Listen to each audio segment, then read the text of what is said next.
Расскажи, пожалуйста, сколько лет ты работаешь уже на круизном лайнере? Название Сколько этой лет компании? я сотрудничаю с круизной компанией? Да.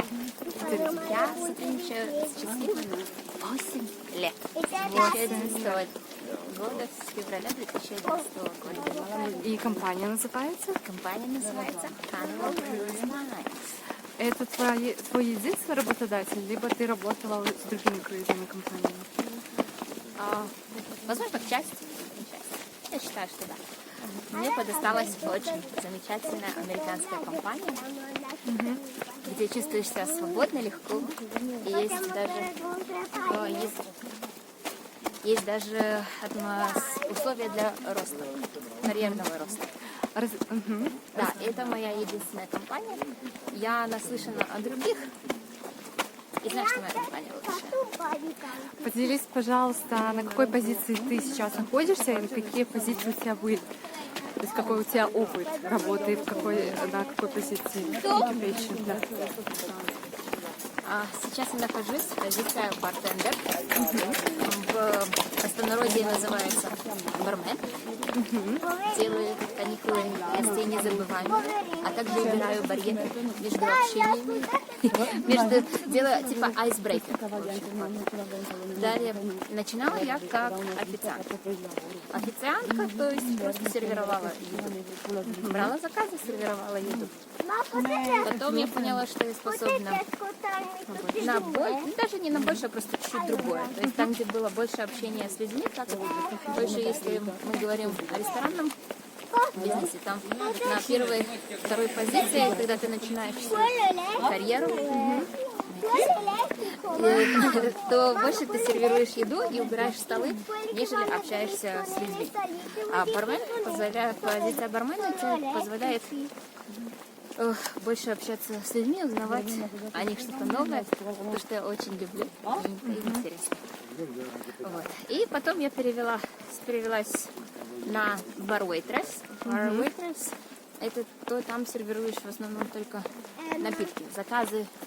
Ты берешь заказ, относишь как на барную стойку, бармен делает и отдает тебе. То есть как бы прям не было контакта, то есть я не трогала ни бутылки, я отдавала заказ и все. Сейчас я уже делаю чудо.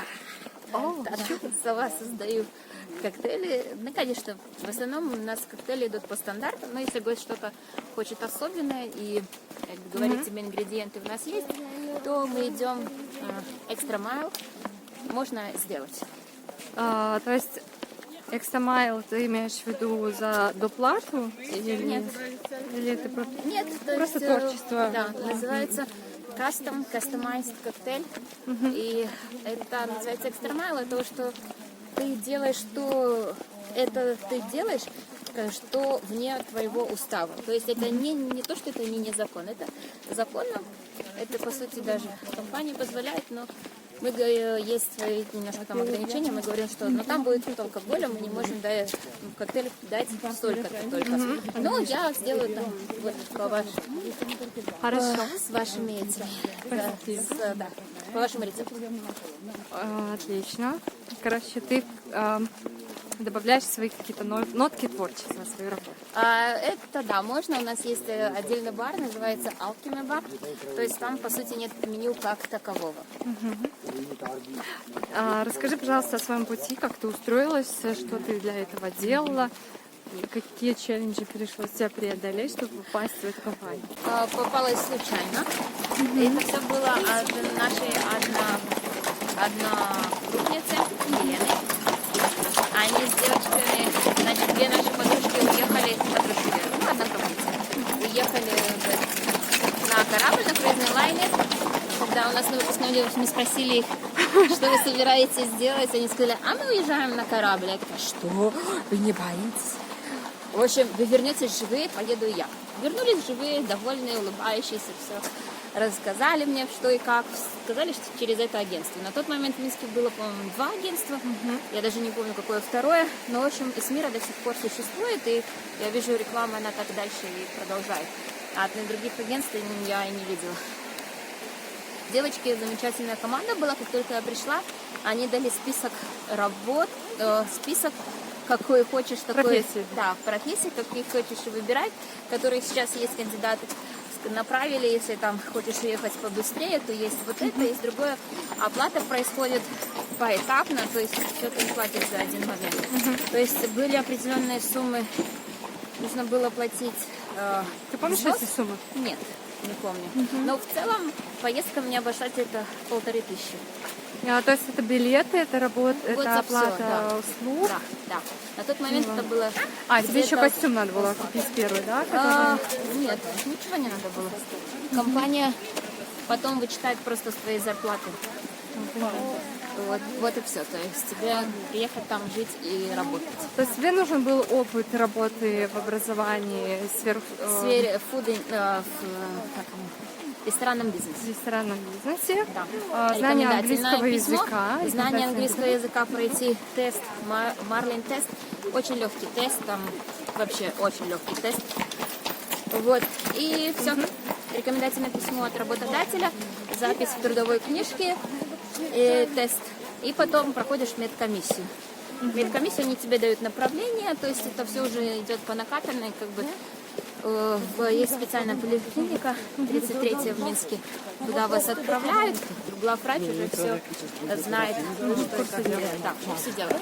Итак, ты прошла медкомиссию, поехала на консультацию. Интервью. Собеседование. Собеседование проходило не в Минске, где я забыла, в какой-то стране, Литве, в Вильнюсе или Литве. В общем, нужно было делать еще и европейскую визу, помимо американской, Шенген плюс европейскую. Сделали, мы съездили на 2 дня, собеседование прошло замечательно. Вас готовили к собеседованию, вы знали каких? Да, более-менее давали вопросы, какие чаще всего задает интервьюер. И на английском, конечно, собеседование проходило. И, как всегда, приветствуется уверенность. Вот. И Какие тебя ты могли даешь? прямо на интервью, если настолько... В общем, если понравился интервьюер, тебя могли сразу привести на другую позицию. Могли предложить, а не хотите вы попробоваться на вот эту лучшую позицию? Получше, то есть вашей, да. Не, как бы не лучше, но можно было увидеть сразу, что да, если в основном всегда, конечно, на английском. Знаете хорошо английский, умеете нести себя, самопрезентация хорошая, то есть дорога вам открыта. То есть нужно продумать, как себя лучше продвинуть, что о себе рассказать и чувствовать себя уверенно на собеседовании. Отлично. Итак, ты прошла собеседование, купила билеты, прилетела на корабле. Скажи, какие ты дашь рекомендации Подожди, по как я адаптации? попала на корабль, это еще было интересно. Значит, что происходит? Все, вы пришли собеседование, хорошо, ожидайте контракт, хорошо, ожидаем. Нет, что делать? С работы ты уже увольняешься, потому что они что-то там не разрешали, не то, что разрешали, как бы не было смысла, то есть там больше работать и оставаться, потому что могли вызвать быстро. Компания тебе помогает приобрести билет, но билет ты оплачиваешь сам со своих денег. Вот, все, приходит контракт, все, такого-то числа, там, в октябре вы улетаете. Хорошо, опа, тебе звонят из компании, вам переносят контракт. Там как бы даты разошлись там кру-мемберов, то есть вам переносят контракт на декабрь. То есть все начинают ебать. Это лохотрон, все, тебя надули. Нет, не надули. Ребята хорошие. Ты звонят в декабре, тебе говорят опять, переносится на февраль. Ты уже такой, да вообще такое возможно. Все, родители уже, конечно, сразу начали беспокоиться, Лиза, наверное, это лучше не стоит, это все, как бы ерунда. Нет, у корабля там были свои расчеты у компании, поэтому и контракты переносятся, что actually является стандартной практикой и даже сейчас у всех работников. То есть это было не только из-за того, что ты новый. Вот. Все, я прилетела, получила билет, получила корабль, и в феврале наконец-то прилетела на корабль. Какие ты дашь рекомендации по адаптации более? По адаптации я дам вам рекомендацию терпения. Берите белорусское терпение, и просто несколько месяцев придется терпеть. Мне, конечно, было все в новинку, мне все очень нравилось. Работаете вы хорошо, по 10 часов. Так что, Получается, какой у вас график работы? То есть там нет выходных или есть? Нет выходных. Нет выходных, Нет выходных. работаете Есть всю неделю. есть port days, это значит у вас там немножко будет сокращенный график. Там, где когда корабль швартуется как в какой-нибудь порт, то многие бары и еда, фуд, все закрывается, потому что все гости гуляют, поэтому нет смысла держать такое количество сотрудников на корабле. То есть у вас будет расписание. По Maritime Law там обязательно за 72 часа работы должен быть выходной, то есть значит вы все-таки будете. Но это выходной не 24 часа, а просто, допустим, Полдня? Да, полдня. Вот, это считается выходной. Хотя в некоторых департаментах, как гифт-шоп и казино, у них там и спа, у них есть целые выходные по 24 часа. А на какие позиции ты рекомендуешь сейчас, вот глядя на прошлое, да, все свои опыты, пойти лучше изначально идти, а какие лучше обойти? Так, официант будет тяжело, можно выйти, а можно нет, зависит от вашей напористости. Займет много времени двигаться по росту и деньги. Рекомендации будут, конечно, на бар. В баре сейчас большой поток людей, ну и очень большие наборы. Вы можете ждать контракт, может быть, там не до полугода. Опять же, как повезет, как ляжет слишком. Дальше. Дальше, так, я бы рекомендовала, конечно, это гифт-шоп. Спа у них слишком длинные контракты. Гифт-шоп и казино. Покажем Лизу после, да? О, совсем. Да. Гифт-шоп, казино. Что у нас еще есть? Ну и бар, конечно, бар. Хаускипинг тоже тяжеловато. Ну, кому-то нравится, кому-то нет. Чаевые хорошие? Чаевые? Да. У нас вся зарплата построена на чаевых. У нас нету фикс salary. Ну и, в принципе, ты довольна тем, что Да, выходит, да? все равно выходит выше. Конечно, когда наши остаются работать в Америке, они говорят, что эти деньги мы получаем там чуть ли не за день или за неделю, но все равно для Беларуси это еще пока ли valid. Ну, ликвидно. Так, немножко пройдемся. Еще такой вопрос. По поводу внутренней жизни на самом корабле. Как лучше себя вести с коллегами? Скажем, какие тоже там есть подводные камни. Я знаю, что... Первое, будьте коммуникабельны. Это вас везде выручит. Дайте себе цену, где-то стоит все-таки отстоять, и где-то не стоит. Четвертое, ставьте цель. Третье, точнее, ставьте цель.